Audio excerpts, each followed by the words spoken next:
Jail अपने आप में एक अलग दुनिया होती है। अगर मैं आजार हुआ तो जेलों में सुधार के लिए संघर्ष करूंगा। वह चीख रही थी, वह स्नेहलता रेड्डी थी। मई 1976 की रात को मैंने किसी को अपना नाम पुकारते सुना। 4 लाठियां टूट गई। वह मेरे शरीर के हर हिस्से पर वार कर रहे थे।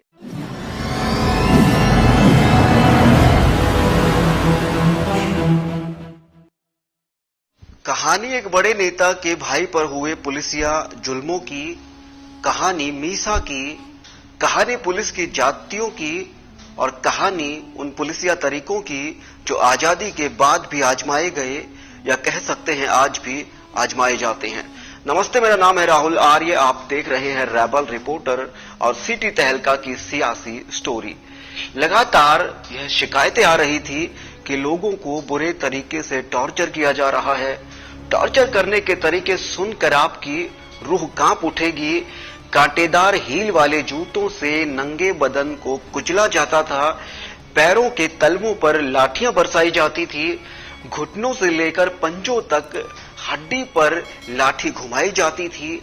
एक आदमी को घंटों तक छोटी सी जगह में पैर मोड़कर बिठाया जाता था। रीढ़ की हड्डी पर डंडे मारे जाते थे। दोनों कानों पर जब तक तमाचे जड़े जाते थे जब तक पीड़ित होश न खो दे। शरीर के अंदर बिजली के नंगे तारों को घुसाया जाता था। लोगों को सिगरेट या मोमबत्ती से जलाया जाता था। खाना पीना और नींद के बिना तड़पाया जाता था और पीड़ित को उसी का पेशाब पिलाया जाता था। यह सब देश में 25 जून 1975 से मार्च 1977 के बीच के वक्त में राजनीतिक बंदियों, सत्याग्रहियों और मीसा के तहत पकड़े लोगों और नेताओं के परिवार वालों के साथ होता था। मीसा माने maintenance of internal security act, Hindi में उसे कह सकते हैं आंतरिक सुरक्षा व्यवस्था अधिनियम।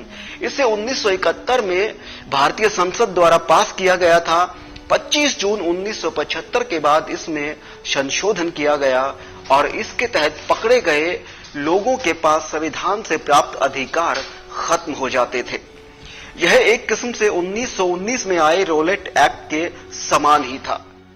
मई का महीना साल 1976, भारत सरकार में रक्षा मंत्री और रेल मंत्री जैसे पदों पर रहे दिवंगत नेता जॉर्ज फर्नांडीज के भाई लॉरेंस फर्नांडीज को आधी रात के वक्त पुलिस ने उनके घर से उठा लिया। पुलिस लॉरेंस से उनके भाई जॉर्ज फर्नांडीज के बारे में जानना चाहती थी। जॉर्ज आपातकाल के दौरान गिरफ्तारी से बचने के लिए फरार हो गए थे या कह सकते हैं भूमिगत हो गए थे। आगे की कहानी खुद लॉरेंस फर्नांडीज के शब्दों में सुनिए। मई 1976 की रात को मैंने किसी को अपना नाम पुकारते सुना। मुझे लगा कि मेरा कोई दोस्त होगा। मैं गेट की तरफ बढ़ गया। फौरन मैंने घर के बाहर खड़ी पुलिस की जीप को देख लिया। नाम पुकारने वाला एक पुलिस अफसर था जो सादे कपड़ों में था। उसने मुझे बताया पुलिस कोर्ट में दायर माइकल, जो उनके छोटे भाई थे, जो भारतीय टेलीफोन उद्योग में इंजीनियर थे और मीसा के तहत गिरफ्तार किए गए थे, उनसे संबंधित याचिका में मेरा बयान दर्ज करना चाहती है। मुझे लगा कि ज्यादा देर नहीं लगेगी। इस वजह से अपने बुजुर्ग माँ बाप को बिना बताए ही मैं उनके साथ चला गया। 1 घंटे तक पुलिस ने मेरा बयान दर्ज किया और फिर मुझे जासूसों के एक दल के पास ले गए। वहां अचानक किसी ने मुझे थप्पड़ जड़ दिया और जब तक मैं होश में आता तब तक वो मुझे निर्वस्त्र कर चुके थे। वहां करीब 10 पुलिस वाले थे और मुझे उन्होंने पीटना शुरू कर दिया। 4 लाठियां टूट गई। वह मेरे शरीर के हर हिस्से पर वार कर रहे थे। मैं फर्श पर पड़ा दर्द से कराह रहा था। मैंने भीख मांगी। मैं रेंगने लगा। फिर से रहम की भीख मांगी। इस बीच वह मुझे किसी फुटबॉल की तरह लात मारते रहे। फिर न जाने कहां से उन्होंने लकड़ी की एक छड़ी निकाली और वह भी टूट गई और मैं दर्द से चीख उठा। इसके बाद आखिरी हमला किया गया।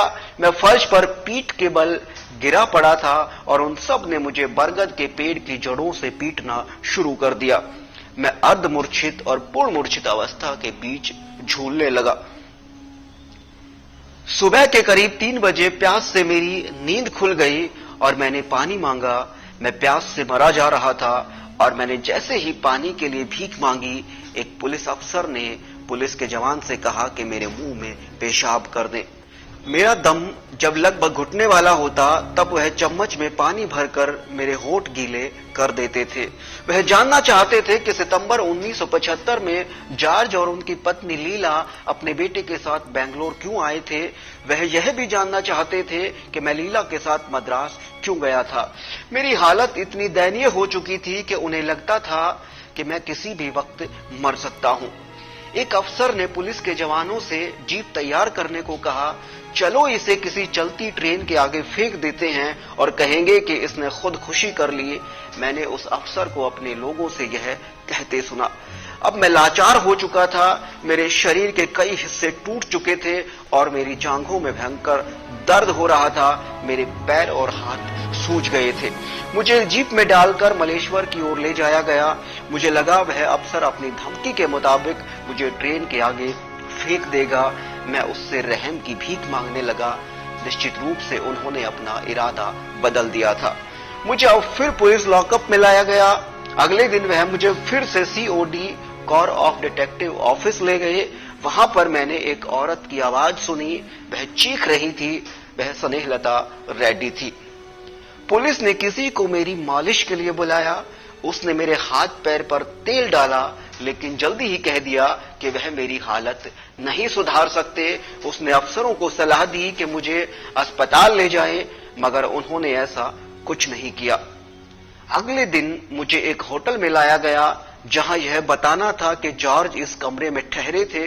कुछ समय बाद COD लौटने के बाद मैं भूख से तड़प रहा था। मैं खाना देने की भीख मांग रहा था। बदले में पुलिस के जवान मुझे गालियां दे रहे थे। एक डॉक्टर को बुलाया गया। उसने मुझे देखा और कुछ दवाइयां लिख दी। अगले कुछ दिनों तक मैं मलेश्वरम पुलिस स्टेशन में रहा। 9 मई को जबरदस्ती मेरे बाल काट दिए गए और मेरी दाढ़ी बनाई गई।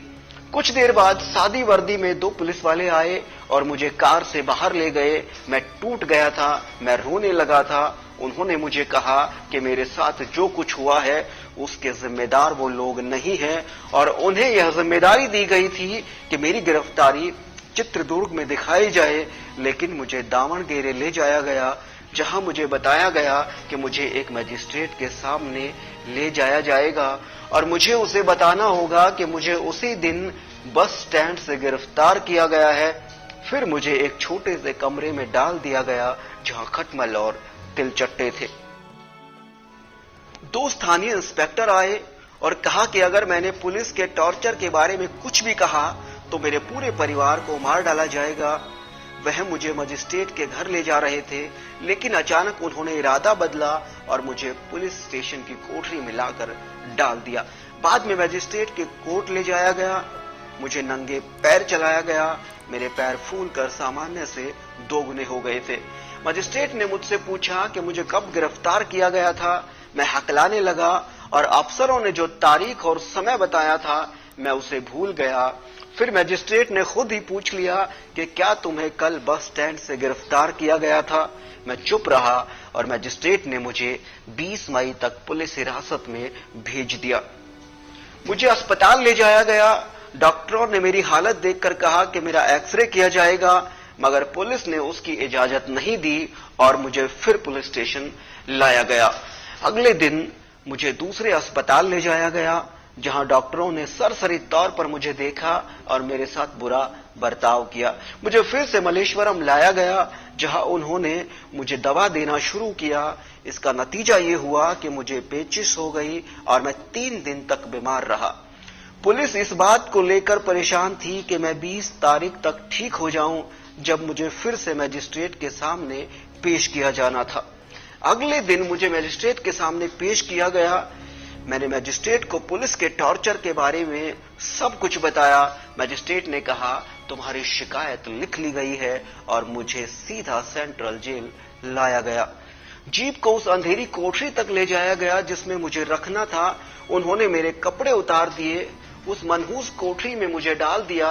वह कोठरी अंधेरी और बदबूदार थी और उसमें बिजली भी नहीं थी। फिर मैंने सुना कि कोई बार बार मुझे पुकार रहा है, चारों तरफ से आवाज आ रही थी। मुझे लगा कि मुझे वहम हो रहा है, क्योंकि उनमें से एक आवाज जानी पहचानी थी। यह आवाज मधु दंडवते की आवाज थी। मैं अपने आप को घसीटता हुआ कोठरी के गेट तक ले आया और सलाखों को पकड़ लिया। मधु ने कहा कि लॉरेंस, क्या तुम हो? जवाब दो, क्या तुम्हें टॉर्चर किया गया है? मैंने धीरे से कहा कि हाँ। मुझे उस कोठरी में सांस लेने में तकलीफ हो रही थी। और फिर मधु दंडवते और मीसा के अन्य बंदियों द्वारा जेल में भूख हड़ताल कर दी गई। उनकी मांग थी कि मुझे उस भयानक कोठरी से निकालकर किसी बेहतर जगह पर रखा जाए। मेरी हालत देखकर जेल अधिकारी मुझे अस्पताल ले गए। वहां पर मेरा एक्सरे किया गया और प्लास्टर चढ़ाया गया। जेल अपने आप में एक अलग दुनिया होती है। अगर मैं आजार हुआ तो जेलों में सुधार के लिए संघर्ष करूंगा। तो ये थी कहानी जॉर्ज फर्नांडीज के भाई लॉरेंस फर्नांडीज पर हुए जुल्मों की। यह तो खाली एक आदमी की दास्तान है, न जाने कितने लोगों पर इस तरीके का जुल्म हुआ होगा। तो ये था किस्सा, ये थी कहानी। फिर हाजिर होंगे किसी सियासी स्टोरी के साथ। तब तक के लिए आज्ञा दीजिए। जय हिंद, जय भारत।